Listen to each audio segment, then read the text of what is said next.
चाकी असं म्हणतात. साहित्य प्रकारातला हा एक प्रकार आहे.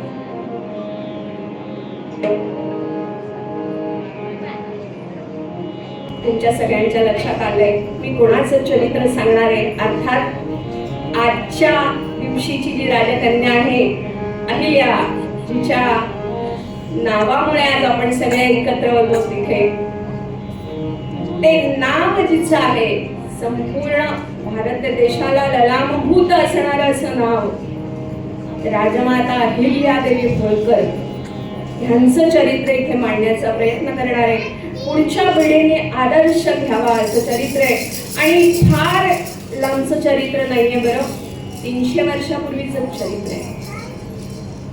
म्हणजे आपल्या काही पिढ्या मागचं असं म्हणायला हरकत नाही, आपल्या 4-5 पिढ्या मागचं अर्थात. कशी होती अहिल्या? देवी सती अहिल्या भारत फुला ललाम होती.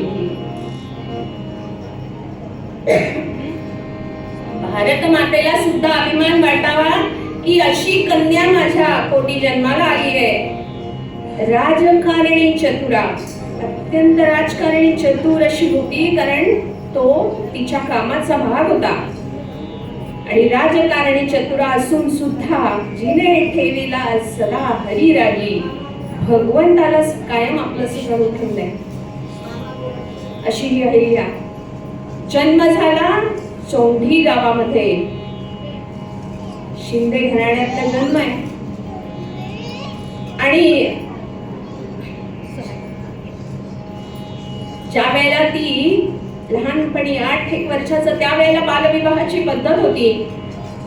आपल्या गावामधल्या एका शिव मंदिरामध्ये ही छोटीशी मुलगी काम करत होती, मंदिराची झाडलोट करत होती, स्वच्छता करत होती, समाजाला एकत्र आणून काहीतरी चांगलं घडवण्याचा प्रयत्न करत होती.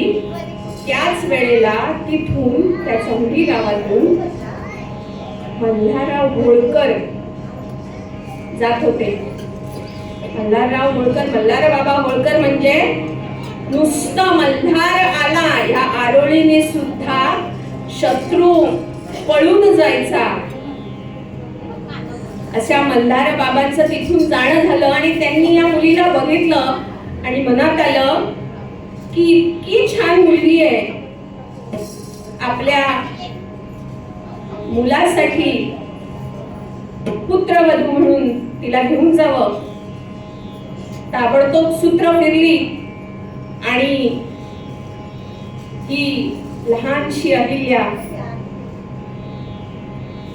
होळकरांची सून झाली आणि मालव्याला इंदोरकडे रवाना झाली. दिवस जात होते, संसार चालला होता,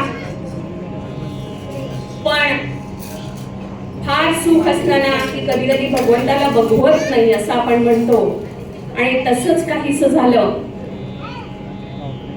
हळूहळू हळूहळू एक एक एक एक करून घरातली अनेक माणसं वेगळ्या वेगळ्या कारणाने मृत्यूने ओढून नेली. अहिल्यादेवींच्या चरित्र इतकं विदारक आहे की त्यांनी आपल्या संपूर्ण जीवनामध्ये आपल्या घरातल्या 1-2 नव्हे तर 17 लोकांचे मृत्यू खूप जवळनं पाहिले, खूप जवळच्या लोकांचे मृत्यू पाहिले. आणि इतकं असून सुद्धा उत्तम राज्यकारणी, उत्तम राज्यकारभार कसा करावा ह्याचा आदर्श त्या मातेने आपल्याला घालून दिलेला आहे.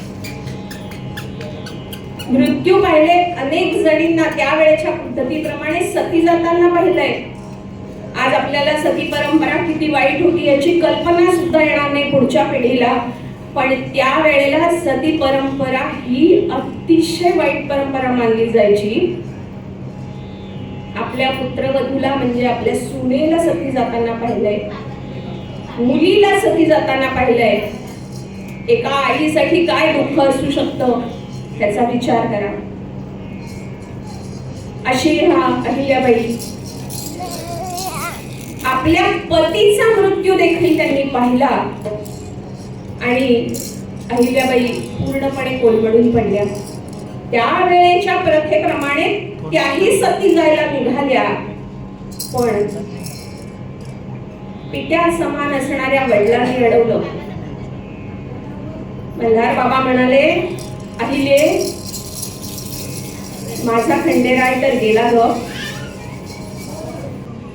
तेव्हा तुला विनंती आहे, एक श्वसुराने एका सासऱ्यांनी एका सुनेला केलेली विनंती आहे की माझा मुलगा गेलाय, त्याचं जाणं मी थांबवू नाही शकलो, पण तुझं जाणं मी थांबवू शकतोय, तू जाऊ नकोस.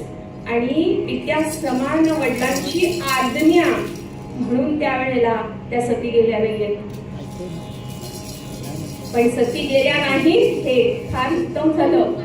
नाहीतर आज देश एका राजकारणी धुरंधर धर्मनिष्ठ न्यायनिष्ठ अशा व्यक्तीला, एका मातेला मुकला असता.